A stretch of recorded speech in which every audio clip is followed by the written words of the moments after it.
Tyler Mark of the University of Kentucky. What a pleasure and an honor it is to have you with us on Hemp Errands today. Thank you. It's an honor to be here today. You are doing some of the most important work out there as this incredibly versatile and valuable crop reemerges and takes its place in all of the many industries that it affects. And as you well know, those industries, of course, are human and animal nutrition, body care, nutraceuticals and pharmaceuticals, paper, textiles, building materials, bioplastics, bioresins, energy, fuel, industrial sealants and coatings, nanotechnology. Somebody stop me. But boy, are you exactly who we need to help us connect these dots and put the economic pieces together with delivering on the promise of this crop. And so, with that, I just want to make sure that the listeners know a little bit about your tremendous background on this subject. You're an assistant professor of production economics at the Department of Agricultural Economics at the University of Kentucky. Your applied research interests include digital agriculture, simulation methods, broadband availability in rural areas, precision agriculture, precision dairy, dairy policy, renewable energy feedstocks, and the star of the show, hemp economics. Funded projects through the USDA's National Institute of Food and Agriculture, Risk Management Agency, and the National Science Foundation, along with industry partners, of course, provide the resources needed to investigate and address this wide range of topics.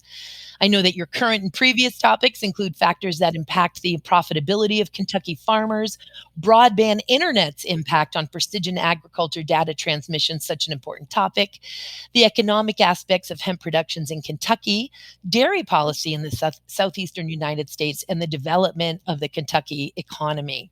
Now, you are prolific in your publications, your quotes, your citations throughout all of the various research sites. Your contributions are tremendous, and you, of course, are the recipient of many awards. Your education as well. Man, are you degreed up, Tyler Mark. Obviously, your bachelor's came from the University of Kentucky, master's in science of agricultural economics from Purdue, and then your PhD in agricultural economics from Louisiana State University. Man, Tyler, let's start with, how do you feel about incorporating hemp into this incredible regime of agricultural economics that you've been working on for some years? Well, the incorporation of hemp is kind of an odd story as to how I got into that because really, when it comes down to it, I'm just a farm kid from Kentucky. I may have lots of degrees, but it really is about giving back to the agricultural sector that gave me so much coming up through school in Kentucky and at Purdue and then at Louisiana State University. But if I go back in my farm's history, my family farm's history that we still have here in the state of Kentucky, you can find hemp production in that history. And so, being at the University of Kentucky now for about 7 years, the opportunity when 2014 came around and the Farm Bill came around, we passed the research pilot program. I had the opportunity to get my foot in the door there, and it's not very often as a PhD or as an economist or to be involved in kind of the ground level or a crop coming back into production, especially that has a history on my family farm. So that's been kind of a lot of fun to deal with. So I've been working on hemp topics since 2014, and that work has really kind of exploded in the past 2.5 years. I've got lots of projects going on, and it's been kind of funny because precision dairy, broadband, those things, probably pre-2014 were taking up the bulk of my time, and even into 14, 15 were taking up the bulk of my time. But since then, hemp has really transitioned to the top of the list, and it's been a ride. Hemping ain't easy. Hemping ain't easy, Tyler. And I'm pretty sure you figured that right at the outset. And so grateful to the University of Kentucky that they're allowing hemp economics to be at the top of your list, because agriculture obviously is such a big, big world. Of course, I am a wildcat at heart, in that my son, Spiral Horn, just graduated with his master's, his MBA from the University of Kentucky. And we just have tremendous family history there as well. what a hemp state. Now, was it a coincidence, or was it specific to hemp that you left Morehead State University in December of 2013 and then moved on over to the University of Kentucky right in the beginning of 2014? And of course, the 2014 Farm Bill is what made way for these agricultural research pilot programs, and in fact, defined industrial hemp for the first time in US history, distinguishing it from marijuana or other forms of cannabis. Was that a coincidence or on purpose? That was purely a coincidence. It really had nothing to do with my move. It was just an opportunity to return back to my undergraduate alma mater in a great position, and broaden some of the things I was able to do to work with stakeholders throughout the state of Kentucky. Morehead was a great opportunity, but it's just a different it's a different setting at the University of Kentucky versus Morehead. Not one isn't better than the other. It's just they're different. Indeed, and you were just 100% teaching, I think, at Morehead, where you're doing so much research and some mentoring and teaching at UK. Is that fair to say? For the most part, yeah. I mean, so I would teach 4 classes a semester at Morehead versus I'm only teaching one, maybe 2 classes a semester at UK, or 2 classes a year. So that does open up a whole lot of research opportunities and other opportunities to mentor students in that space. But I was actually still doing a lot of extension and outreach work at Morehead State because I had such great connections at the University of Kentucky already from my time there as an undergrad, and just a number of faculty that I already knew there. So those connections were already made. So we were working on various projects at Morehead anyway. Cross pollination is what it sounds like to me in so many ways. So let's get right into it, if we could, Tyler. Let's start with, what's the largest concern in terms of hemp economics where we sit today? Because we're well aware, and those listeners of Hemp Barons have heard me say over and over, we, of course, have for several years now been asking our farmers to grow a crop for which there's very little infrastructure. And we've been asking entrepreneurs to invest in infrastructure for which there is not very much crop to continually be feeding that equipment. Although, working in tandem, putting one foot in front of the other, it's all starting to come together. That increase is happening. And we, of course, have learned the very difficult lesson that extract varieties of hemp will indeed not be saving the American farmer, that it takes a little bit of hemp biomass to make a whole lot of hemp distillate for extracts, or cannabidiol, and these other non-intoxicating cannabinoids, versus the trillion-dollar industries, which of course are in oilseed and fiber, which requires infrastructure, right? And not only that, we know very well that ideally what we want to process the longest, strongest fiber in the world, as well as that nutrient dense grain, is infrastructure basically within 50 to 100 square miles of every biomass feedstock. So, given where we're at in this reemerging crop, what's the largest concern thus far that you've identified? Well, I think when I think about this, I think about this in kind of 3 separate kind of buckets. So the first being a bucket of consumer demand. So I mean, when we start looking at the demand for these products, I think we saw a lot of almost phantom demand for the extract sector when we get into that 18-19 time frame. So we saw this explosion in demand.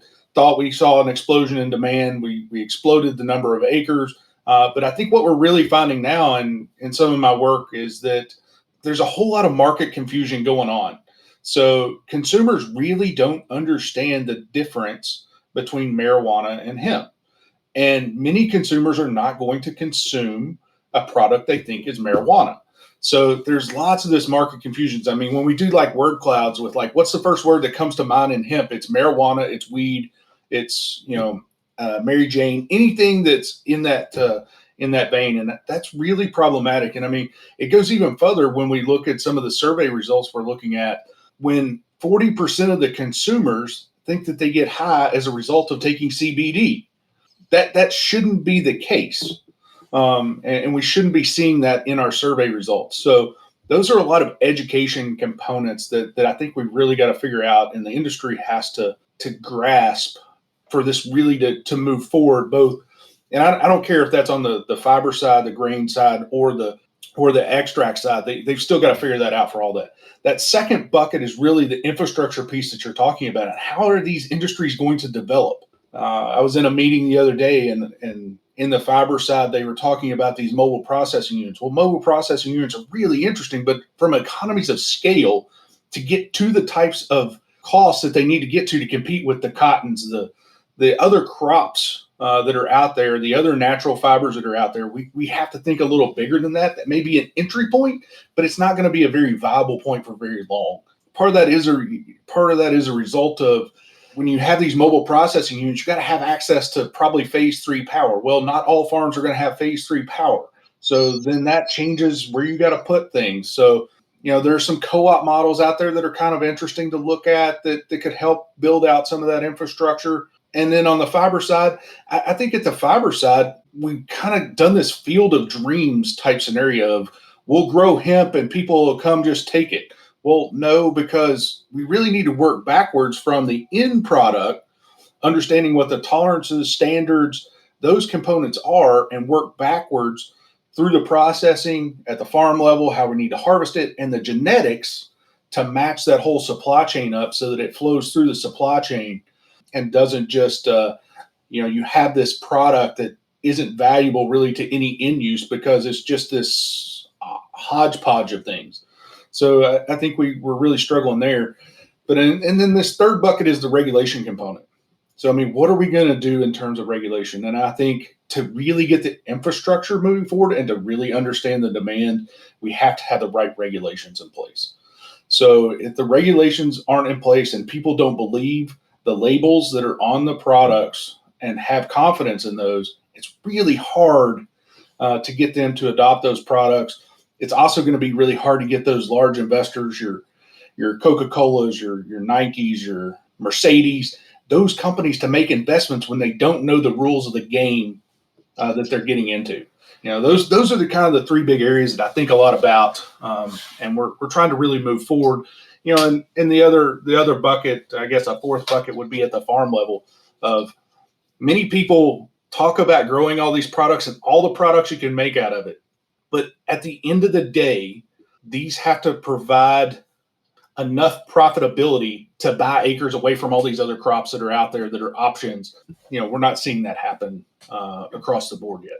Not just yet, huh? And it's that what I've been calling the misguided oversimplification of hemp that gets in the way, right? Folks, I'm just going to grow hemp and somebody's going to buy it. Or I'm going to grow hemp and make T-shirts. No, you're not going to be both the grower and the and the processor of the raw goods, and then the manufacturer of the textile, and then the manufacturer of the garment itself. All of these things are so important. That education piece, it's just tremendous, of course, to see the effects some 80 plus years later, almost 90 years later, of the really effective social engineering campaign against all forms of cannabis that really, started in 1930 and then led to the 1937 Marijuana Tax Act. Such a strange word for a tax act.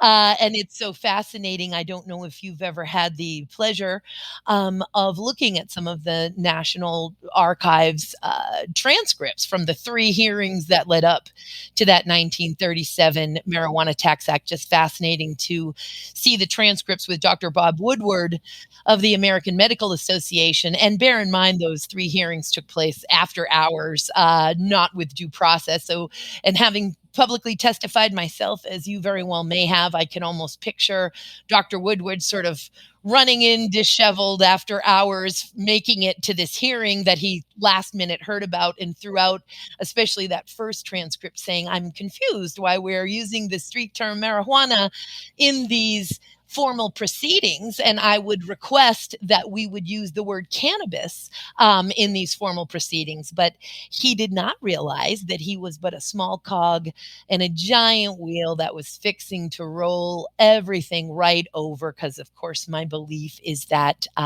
marijuana was the fall guy for the patents and the corporate special interests that were gaining profitability as we entered our better living through chemistry phase, whether that's petroleum based synthetic polymers or the wood craft pulp paper making process or the cotton gin, or even as it comes to pharmaceuticals in 1927, of course, was the development of separating salicylic acid from willow bark and making that first aspirin, which became the real first analgesic competition for cannabis preparations. So that whole social engineering campaign that went on from 1930 when Andrew Mellon of Mellon Bank, the then Secretary of the Treasury, appointed Henry Anslinger to be the executive director of the Federal Bureau of Narcotics, which we now know as the Drug Enforcement Administration, began that campaign. And it's just amazing to hear that these survey results, although it shouldn't be terribly surprising to me. Bear in mind, I'm constantly floating around in conferences and in the hemp industry and hemp communities where we have a more enlightened crowd. Even newbies are more enlightened. So very conservative farmers from very rural areas that have certainly gotten their heads well around the fact that hemp is not marijuana. But so interesting to hear that your surveys are still coming back with that impact of that very successful social engineering campaign that, again, of course, was revived in 1970 through the Controlled Substances Act. And man, do we ever have some work to do.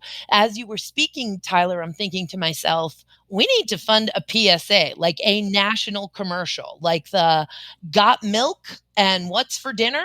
We need the hemp is not marijuana. Something needs to happen there. What are your ideas?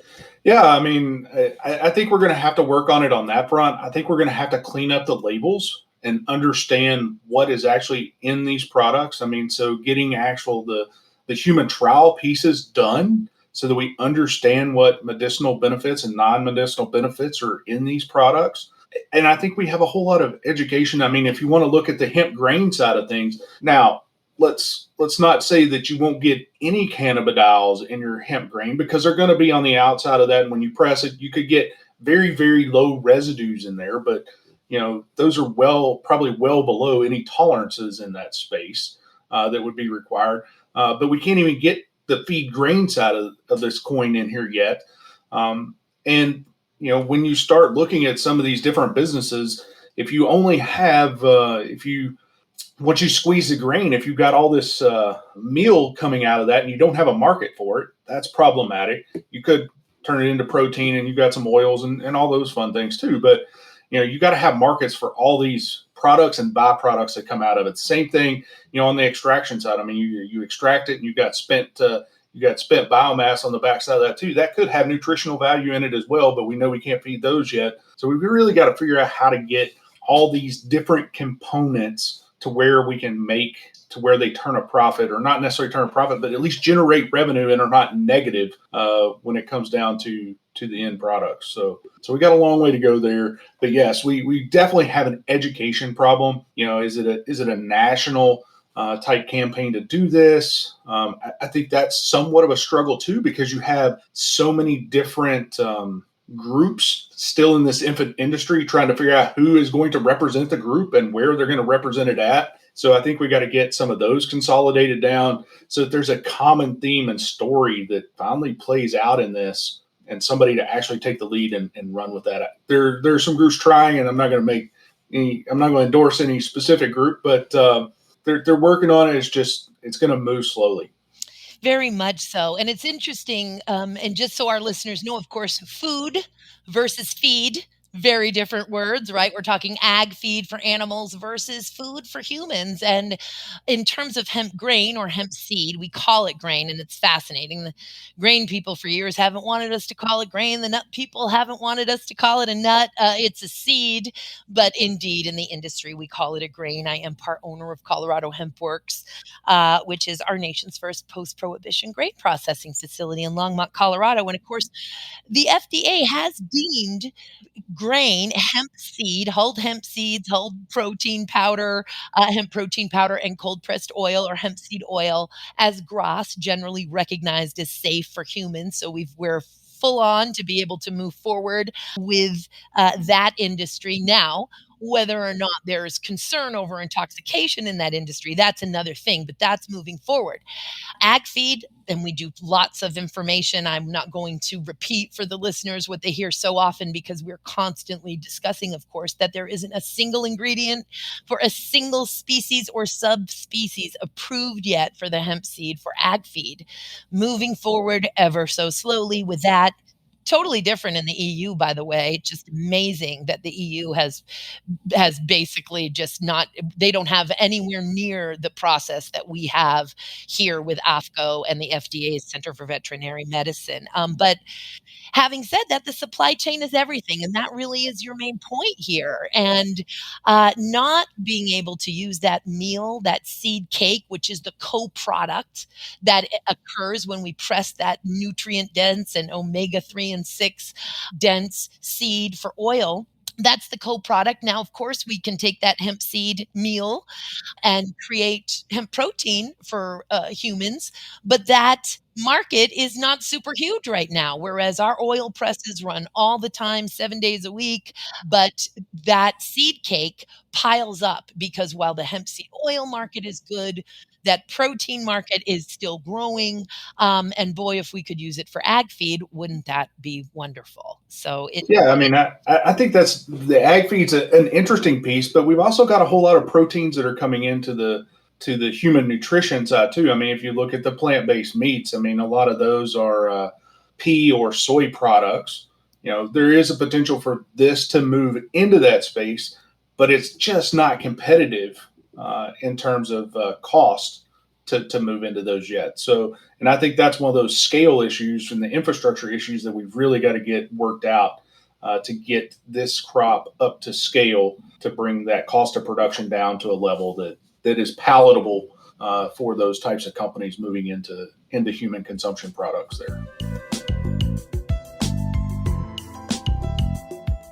Boy, are you ever right about that, because it's really the super conscious, uber enlightened citizen that is aware of this really, in many ways, superior nutritional profile of the hemp seed, and that is in a position financially to accommodate those prices because those are the healthier choices in many ways that they're making. Now, Larry Smart of Cornell has warned me several times, and I just absolutely adore Larry. He's amazing that that the hemp seed is not the highest form of digestible protein, so on and so forth, that it's commensurate with some of these other high protein crops such as soy. But all in all, it's just a tremendous nutrition profile to the hemp seed that I just find to be unmatched. And in so many ways, I mean, even the fact that generally speaking, 60% of the protein that's in the hemp seed is an edestin protein, a globular protein, which is more easily digested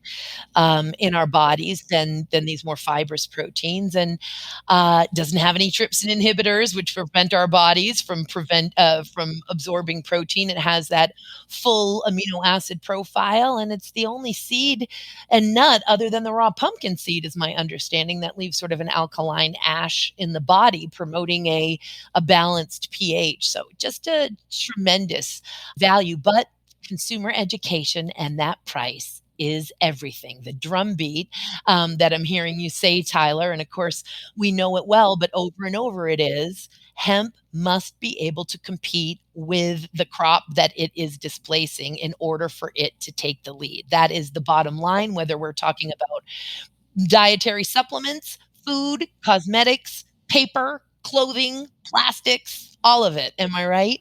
That's correct. And I mean, this pulls me back to one of the other projects that we have going right now that we actually just got funded from USDA is really trying to put together hemp meal to go into the aquaculture space. So that has a whole interesting space to get into, right? Because you talk about fish meal is made up of some other components, but if we can move hemp into that space, then that really opens that up. Those omega-3s, omega-6s, and by all means, I'm not a nutritionist, so don't get me on that path because that's not my specialty. But we are looking at, in this project, we have the stuff set up to do the FDA trials to get this through. Hopefully, AFCO that you talked about earlier and FDA is the whole intent of this project that we're working on. That's led out of Central State in Ohio. But we've got that project. It was just funded. I'm really looking forward to getting started on it here in the next year or so and ramping that up. We've got, I think, pretty much everything in place, but we've got a whole lot of heavy lifting to do here in the next couple of months to really get those trials underway. Within that, we've also got consumer education pieces that we're rolling out with it. Beyond that, we've got some life cycle analysis stuff. So we're looking at how this impacts the environment and some of those roles. I mean, we hear a lot of anecdotal evidence about it, but can we actually prove it out?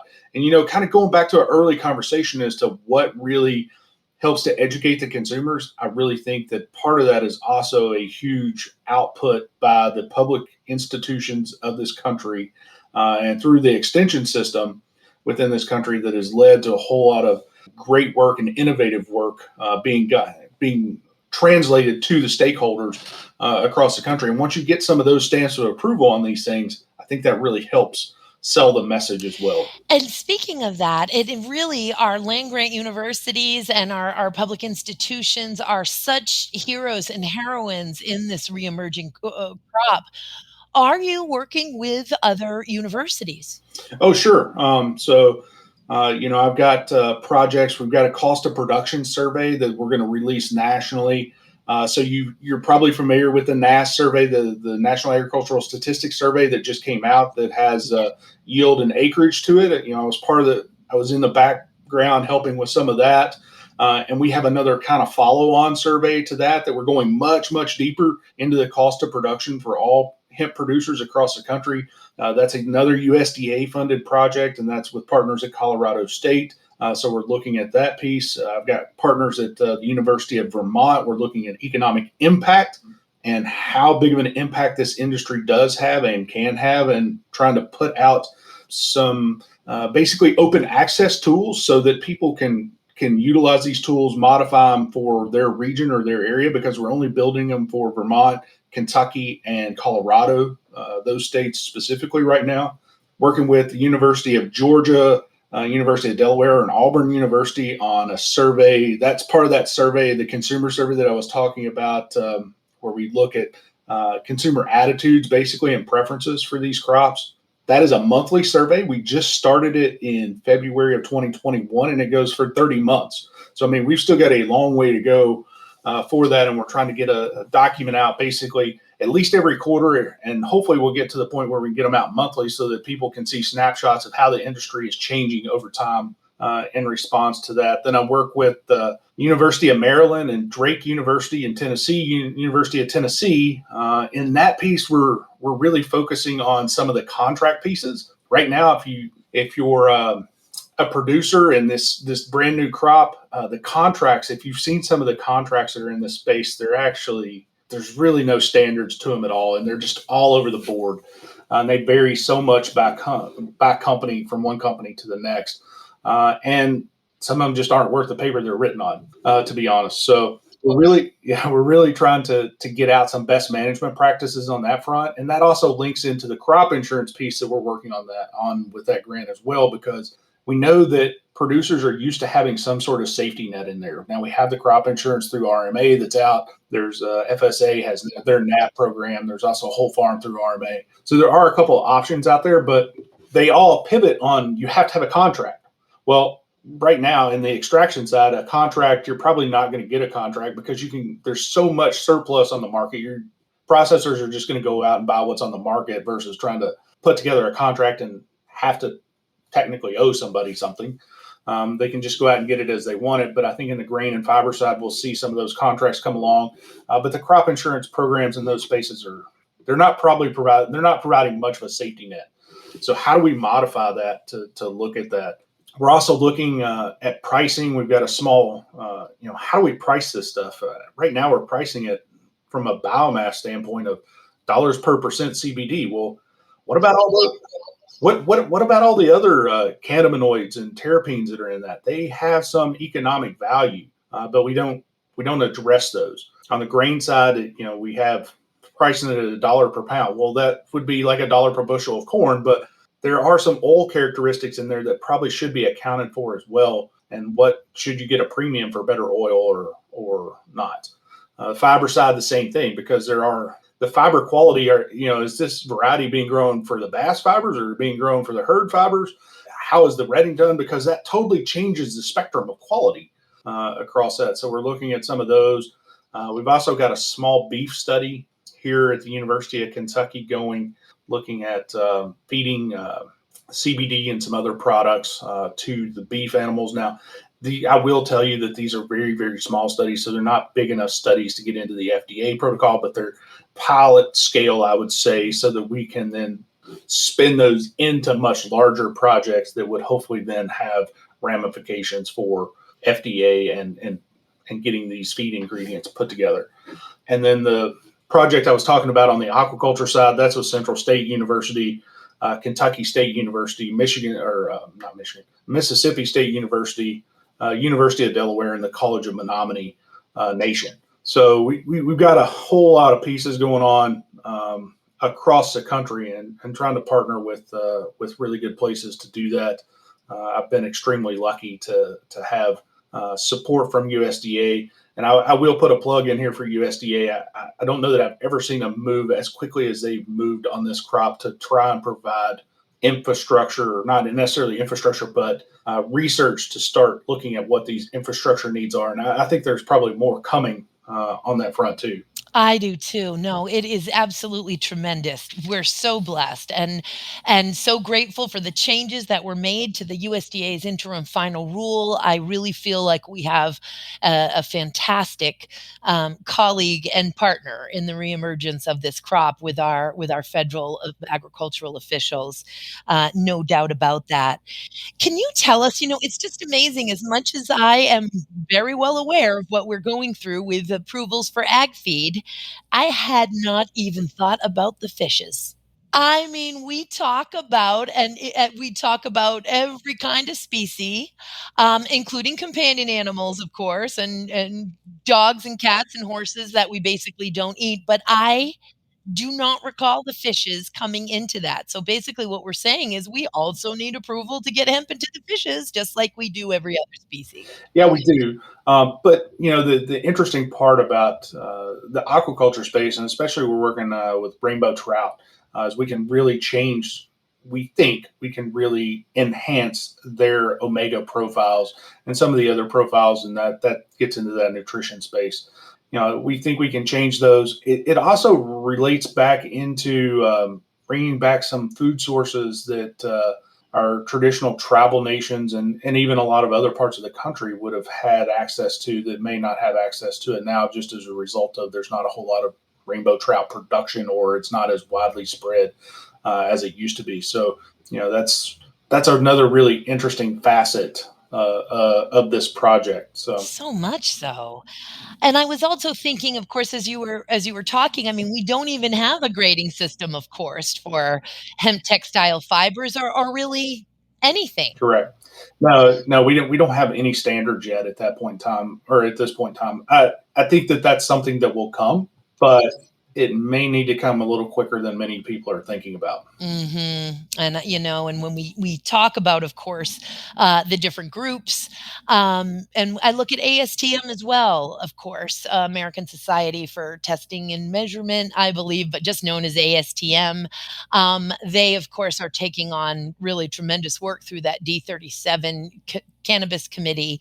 Now they can only, you know, deal with one elephant at a time, but certainly that is on their list. Indeed, though, as you say, and it is not lost on me, needs to come faster than we might be thinking. This it really hemp is advancing down the field, and if we wanna keep it viable, though those are the systems in place that we're absolutely going to need to have those contracts, as you say. Again, Cornell, so much of my work and my life is in New York.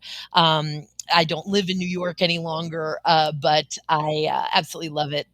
I lived there for many years, and Mary Ulrich, who is really in charge of the extension program at Cornell, does she also has an MBA, and she's got some great information out there on contracts for farmers. And when I do events, I've had Mary discuss that because she's beside herself, and as a New Yorker, you can imagine she's quite upset that these ridiculous contracts are being presented to her farmers, that are obviously not even kind of fair to the farmer, and oftentimes almost look like, you can't tell, did a 12-year-old draft this? Was this a project for a high school senior, or is this just like somebody totally unscrupulous? But in any event, does not resemble an appropriate contract. Correct. I am glad that those contracts hitting my desk have slowed drastically since 2019.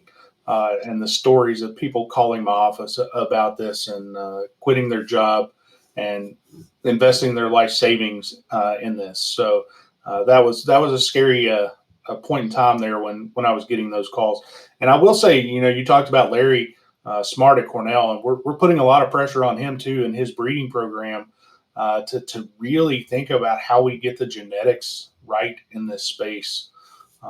Not only him, but you got several other companies across the country that are trying to do that, and there are a few breeding programs at public institutions that are trying to get up and running as well. So I'm kind of curious to see what transpires. So now we've got there Cornell at the Ithaca, or not at Ithaca, but up at Geneva, the germplasm storage facility there, and there's a whole new call that was just awarded, I think, not too long ago, to look at collecting all these feral hemp varieties that are across the country so that we have a better base of what has historically grown in this country, and can we build upon that to speed up that breeding process. And that really gets into Larry's space and a lot of others, but it's tremendously important from an economic aspect as well. So much so, and I know that Larry and his wife Chris, in their free time, that's what they do. They go around collecting feral hemp seeds. So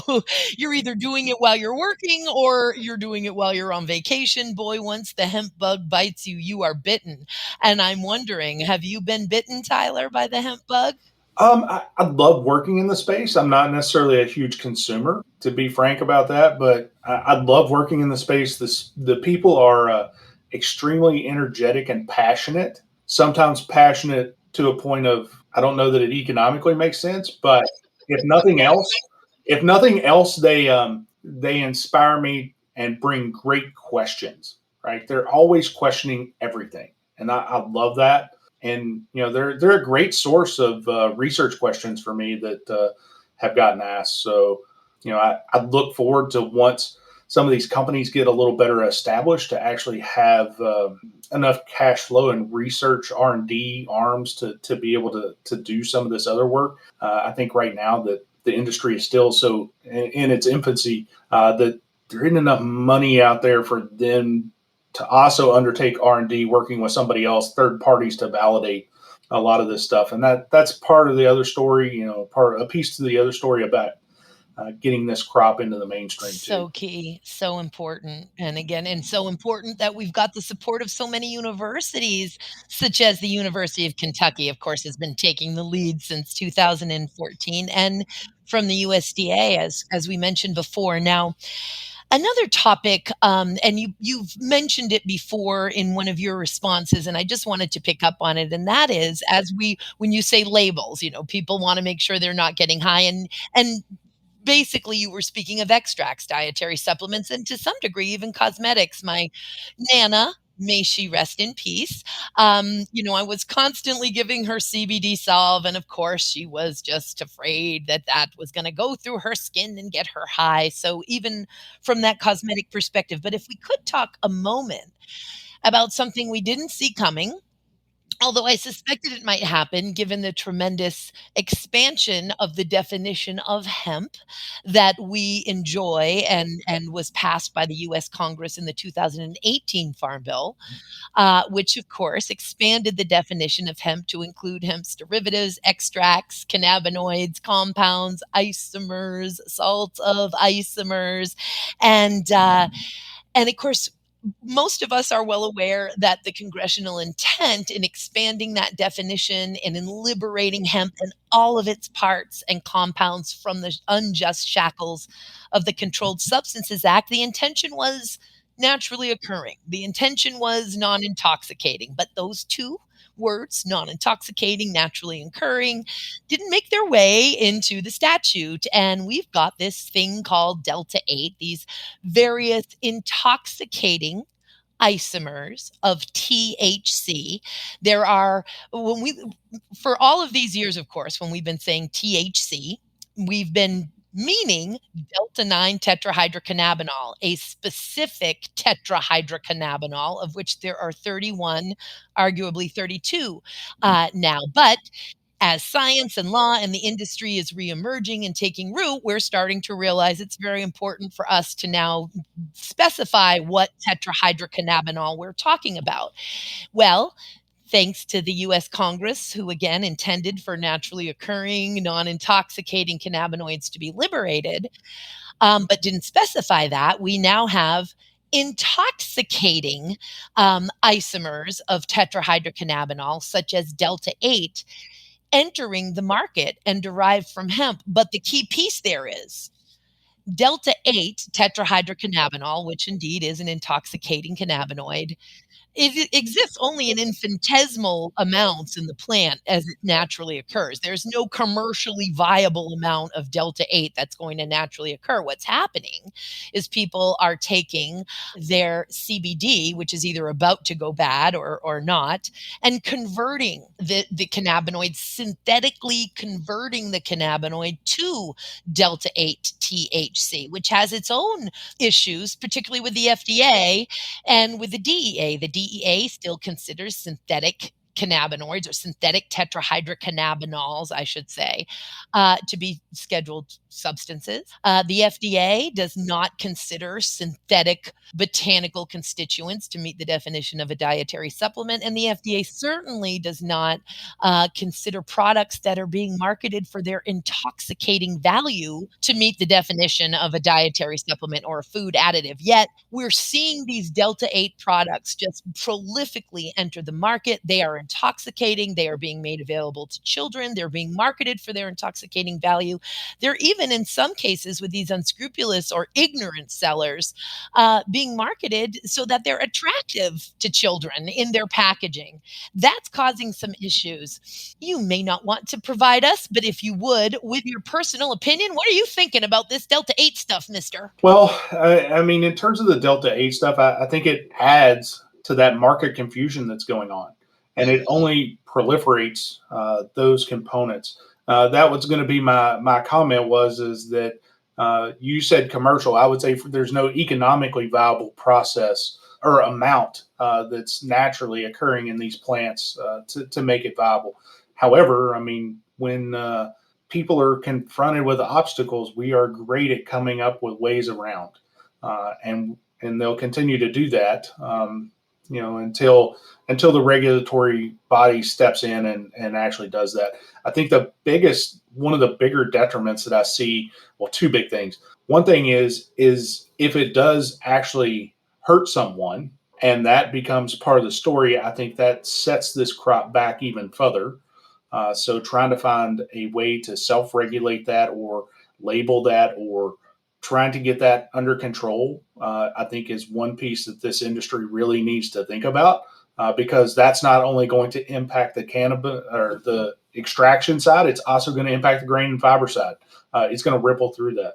The second thing with that is that really puts this crop in more competition with marijuana.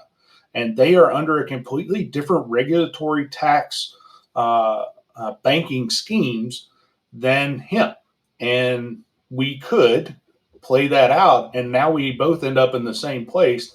And there's, I don't think there's a way right now for hemp to generate enough money to deal with some of the tax pieces that are in the marijuana space or the regulatory hurdles that you would have to get over if those two were actually put together. So I think there's some concerning pieces on that when you start to look at that product. And I mean, you got Delta 8 and Delta 10 is on the way, and different states are dealing with that in different ways. And that creates another whole level uneven playing field across the country as to where does one invest their money. And we talked about infrastructure; it leads back into the infrastructure debate. And if I don't know who the winners and if there's going to be this unlevel playing field, where do I go? And will that playing field level out, or is it always going to be unlevel? So where am I going to make my investment at? So important on every level. And as we come to a close, I'm curious, and you may not have a favorite, but perhaps you have a top 3 of those projects you're working on, Tyler. Any favorites? Well, I'm a production economist by training, so the whole production cost piece I find absolutely fascinating. But I was on the forefront of writing and putting together some of the original budgets